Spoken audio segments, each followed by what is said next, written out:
Hey, I'm the tailorette and I'm going to show you how I use my plastic boning. So right now I'm working on this lovely 18th century dress. However, it does need boning in it, so this is the outer shell of the bodice and then there is a lining that goes on the inside. We'll be working with the lining today, not the shell. A little info about the boning that I'm using. This is 1/4 inch plastic boning and it comes in a casing. Typically it comes in a cotton material, but this came in a polyester and I will show you how I work with that as well. This is the center back seam. I'm going to need boning in all these back seams. This is how I will measure my boning. I place this down here and I leave about 5/8 at the top where I think my seam allowance will be, and I leave about that much at the bottom as well. However, I'm going to tack on 1 inch to that and I'll show you why, and cut down here.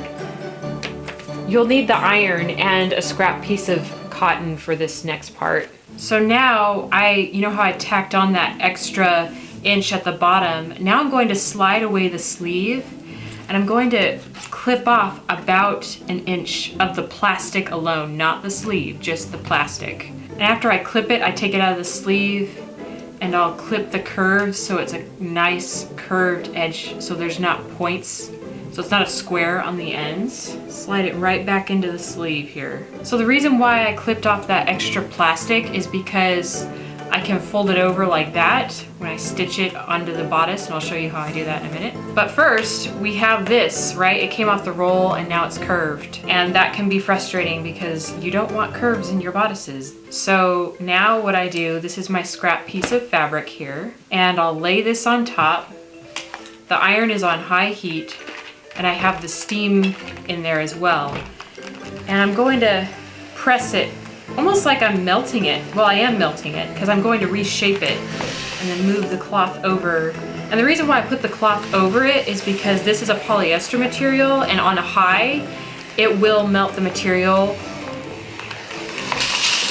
So now that I pressed it, I kind of make sure it's all flat like that. And once it cools off, it's nice and straight and you can stitch it straight into your bodice now. And I will do that to all of my pieces in the back seams and the side seams as well.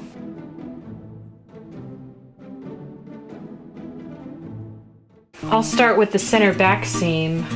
This is the lining, and obviously these are the seams on the inside of the lining here. Now I have this extra tail right here. I'm going to fold that under and stick it about 5/8 from the top. I don't pin things, you can pin it down if you want. And so your sleeve will come with these wings on the outside. This right here is your boning inside the casing and these wings are here. I'm basically stitching on the outside wing of the boning here.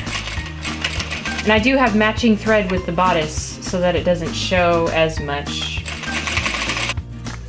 And now I'm towards the bottom and I'm going to fold this under so that it doesn't come out at the bottom either. Pull this out and go ahead and stitch the other side as well. I'll finish stitching down, and when you flip it over, this is what it'll look like on the inside of the bodice. It'll have this stitching here, and this is the lining. Remember, this is not going to show on the outside of the dress. And I will repeat that for all the other seams.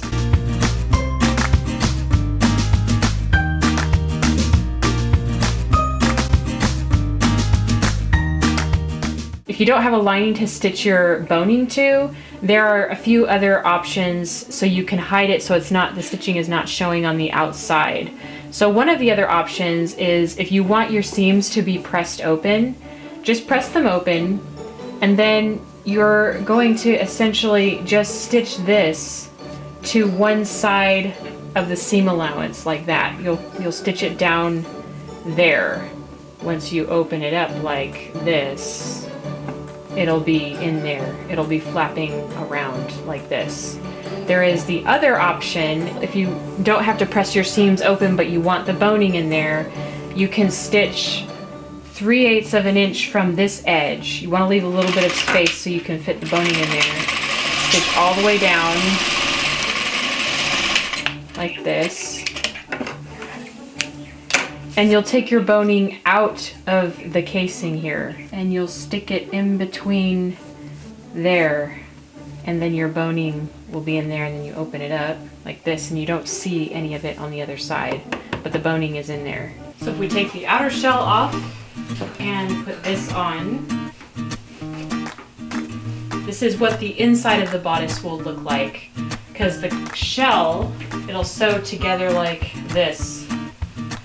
So there will be like that. That's what it will look like. So that's what I'll work on next, is sewing the pieces together, and then I'll show you what it looks like on the inside.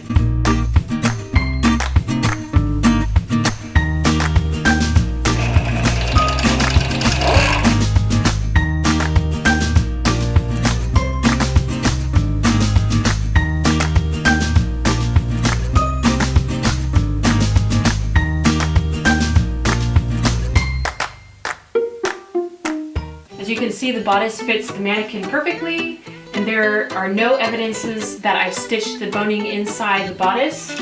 And actually, if you can see, that's the lining on the inside and the boning is stitched in there. If you have any questions about the boning, feel free to comment below with any questions. I'd be happy to answer them for you, and hit that subscribe button because I have another tutorial coming out this week. And like this video if you found it helpful, and I will see you all next time.